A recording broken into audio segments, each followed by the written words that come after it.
Ayan mga kaidiya, meron tayong dalawang spark plug dito, non-resistorize at resistorize. Ito yung galing dito sa ating motor. So paano ba natin i-check ito?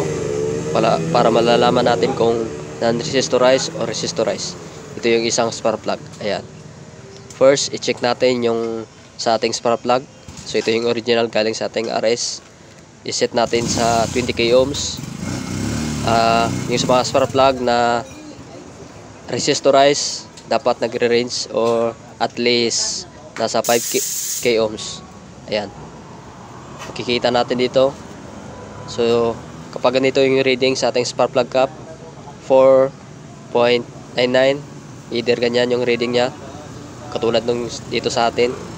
Ayan, goods itong ating spark plug cap. So, yung atin ay resistorize. So, check naman natin itong isa.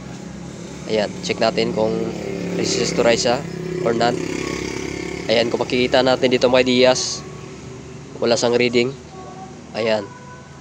Ibig sabihin nito, ito yung non-resistorize na spark plug cap. So set natin sa continuity. So continuity lang ang meron sa kanya. Ayan. Tumutunog yung ating multimeter.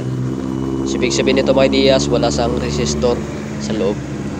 So ang spark plug na to ay non-resistorize. Ayan.